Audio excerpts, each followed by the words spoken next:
안녕하십니까? 아우, 목소리가, 네네네네, 이러네요. 아유, 참, 다시 한번 할게요, 어머님. 안녕하십니까? 네, 영재원TV의 전진홍 원장입니다. 예, 목소리 또 이렇게 타원 높이니까 완전 느낌이 다르죠? 안녕하십니까? 영재원TV의 전진홍 원장입니다. 이게 또 달라요, 느낌이. 자, 근데 왜 목소리 톤에 대한 이 부분에 대한 것을 달리 하느냐?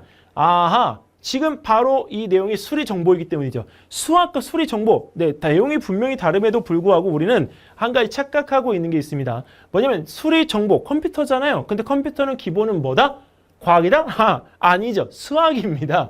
그렇기 때문에 이 수리 정보에 관계되어진 책들 또한 수학에 관계되어진 책들이 많아요. 한번 보실까요? 뚱!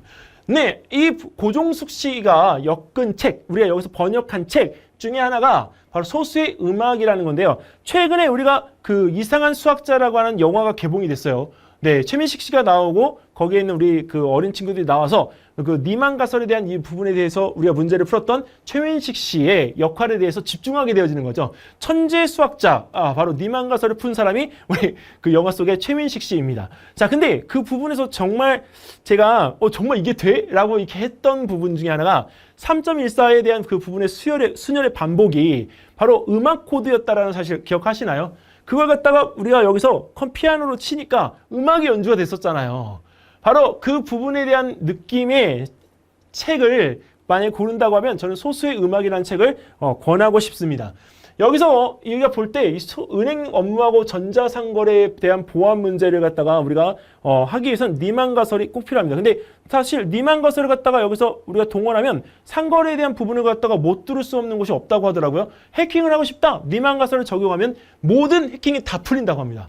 와, 대단한 거죠. 자, 근데 그런 부분에 있어가지고 우리가 이 소수의 기반을 두고 있는 니만가설이 자, 문제를 탐구하는 방법들하고 추론, 가설을 갖다가 세우고 자, 증명하는 이 토대를 갖다가 만들어서 우리가 어떤 중요함을 갖다 우리 가지는지 그 부분에 대한 것을 알려주는 책, 바로 소수의 음악입니다.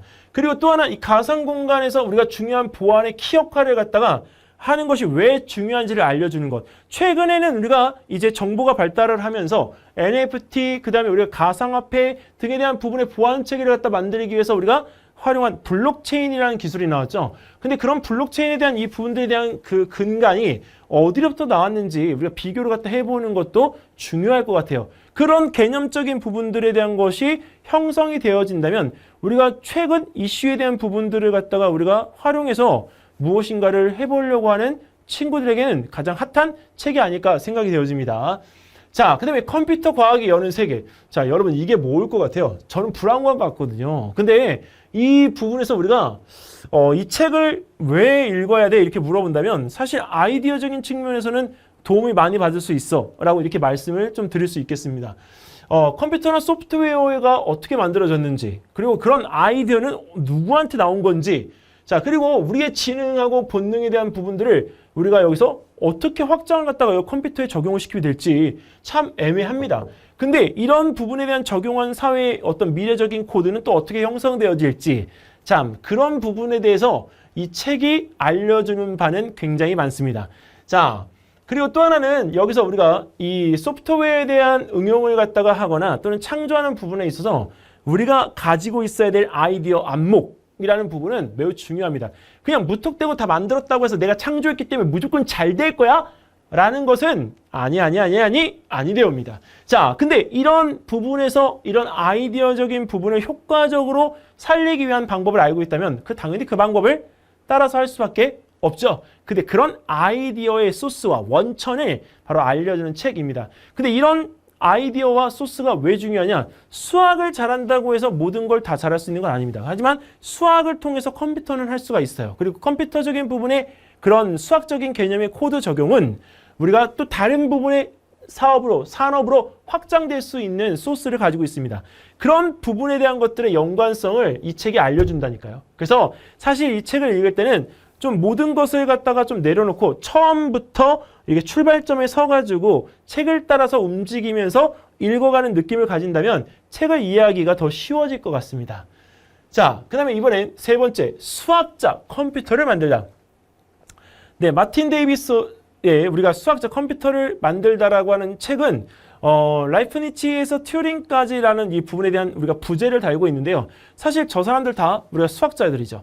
근데 여기서 우리가 이 수학계의 대가반열에 들어갈 것이라고 힐베르트라는 이 부분에 사람이 어떤 부분에 대한 문제들을 갖다 제시하면서 뭔가를 꺼내놓았는데 여기서 우리가 이 마틴 데이비스라는 사람이 그 제시되어졌던 문제 중에서 한 문제를 풀어낸 사람입니다. 근데 이 사람이 이 문제를 갖다가 풀어내면서 사실 우리가 어떤 수학적인 논리에 대한 부분의 형성을 갖다가 하고 그 수학적인 논리의 발전을 갖다가 꾀하면서 알게 된 수학자들로 인해 만들어진 컴퓨터, 그것들이 어떠한 영향을 갖다가 우리가 주어서 나타났는지 그 발생 과정에 대한 수학적 아이디어를 우리가 바로 제시한 특징, 제시한 소스, 제시한 장점, 제시한 단점 등을 알려주고 있는 책입니다. 사실 지금 앞에서 보여드렸던 이 책보다는 내용적인 부분들이 좀 더 쉬워요. 그리고 이것도 마찬가지로 수학의 인물들이죠. 그래서 수학의 인물들이 수학이라는 분야에서 다른 분야로 건너와서 이것을 해석하고 확장시킨 이야기이기 때문에 약간 응용적인 측면에서는 제일 적당한 책이라고 보시면 될 것 같고, 수리정보라는 전공 분야에 대한 전공 적합성 책이라고 하더라도 이 책에 대한 부분의 선택은 크게 후회되지 않는 책입니다. 자, 그 다음에 이번엔 좀 책에 대한 난이도를 높여볼까요? 네, 볼프강 시어러의 우리가 양자 컴퓨터를 위한 수학입니다.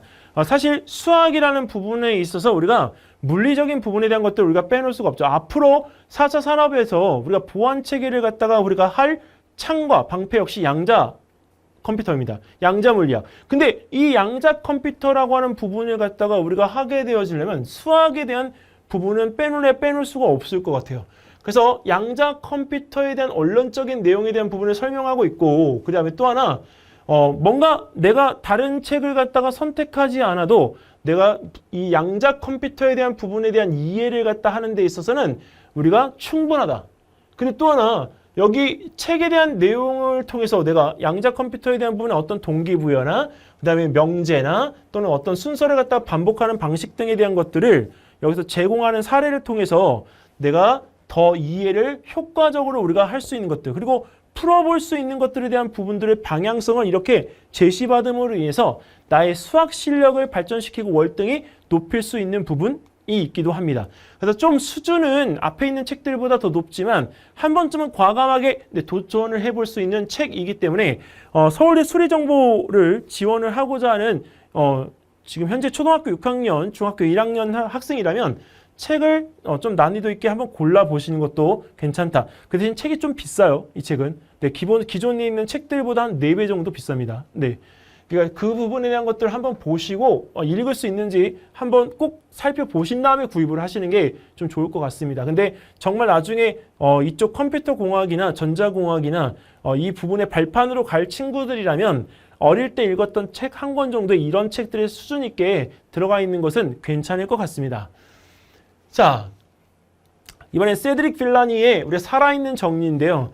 사실 필즈상 수상자이기도 하죠.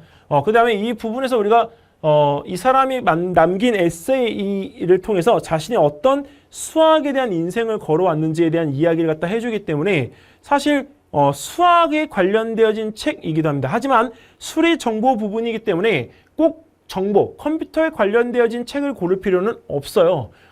나 동기를 갖다가 받는 데 있어서 수학자로부터 그런 부분에 대한 동기부여를 갖다 받는 것 전혀 이상하지 않습니다.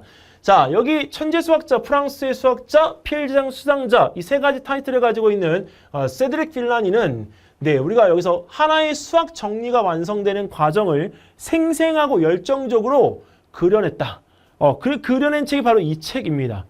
살아있는 정리.